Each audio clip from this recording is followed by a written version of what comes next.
Selamat datang di podcast saya kali ini. Kembali lagi dengan saya Rohania Perselia.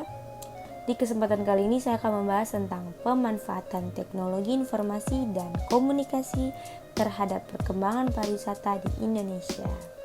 Nah, video ini itu bertujuan untuk melengkapi tugas ujian akhir semester saya di matkul Teknologi Informasi dan Komunikasi dengan dosen pengampunya adalah Ibu Santi Maudiarti SEMPD.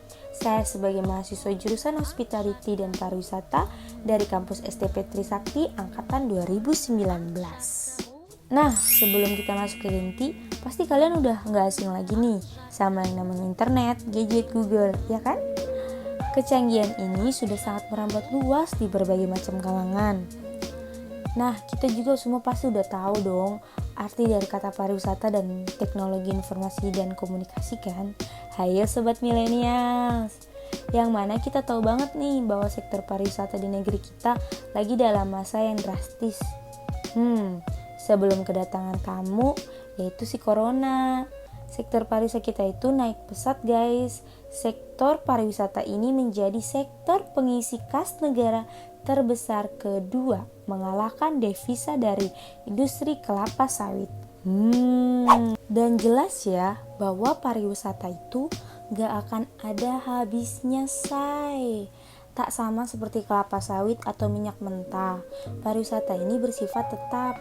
Ya tinggal diolah aja secara baik dan tepat dari pemerintah dan daerahnya. Tahu kan kita adalah negara yang memiliki ribuan pulau cantik, pemandangan alam yang tak tertandingi, ratusan adat istiadat yang berciri khas dan tentunya hasil alam yang melimpah dengan laut yang cantik terbentang luas dari Sabang sampai Merauke. Nah, perkembangan teknologi di bidang informasi dan komunikasi ini membuat kita semakin mudah dalam mendapatkan, mengirim, dan mengolah informasi yang ada, bahkan tanpa harus bersusah lebih. Hanya dengan menggunakan gadget yang terkoneksi dengan internet, kita dapat mengaksesnya. Seiring dengan perkembangan teknologi informasi dan komunikasi ini juga semakin membantu dan memudahkan manusia dalam berbagai sektor kehidupan. Contohnya nih, toko online, ojek online, dan situs atau aplikasi pemesanan tiket, yaitu tiket kereta, bis, pesawat, bahkan pemesanan hotel. Lengkap dengan informasi dan kesesuaian yang kita butuhkan. Nah, perkembangan teknologi informasi dan komunikasi ini tidak hanya memudahkan para wisatawan untuk memperoleh hotel dan pemesanan lain tersebut yang sudah saya jelaskan, tetapi bisa memperoleh informasi di suatu tempat wisatawan yang ingin dikunjungi, entah itu di Bali, Raja Ampat, di timur, ataupun di lain sebagainya. Hal tersebut bisa sangat mudah dan cepat didapatkan hanya dengan gadget dan internet.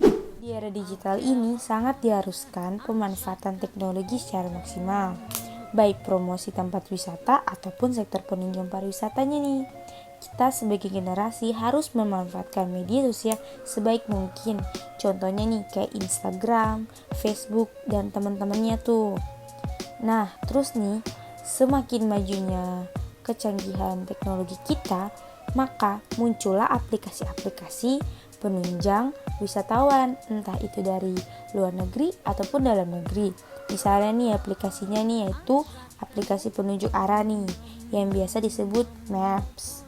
Ini adalah deretan aplikasi yang wajib banget dimiliki wisatawan milenial, berguna untuk mengeksplor destinasi, baik itu suatu saat kita nanti tersesat di daerah yang kita belum paham betul nih arah jalannya.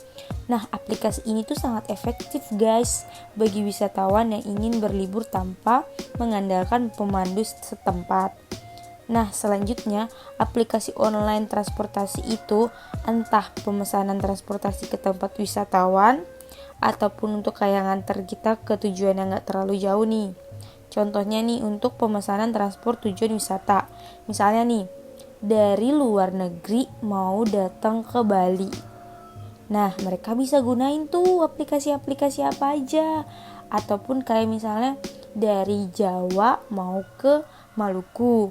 Nah, bisa banget nih gunain aplikasi ini. Contohnya nih yang lagi marak banget, banyak banget digunain sama kalangan millennials ini kayak Traveloka. tiket.com, Pegi-Pegi, dan lain sebagainya nih.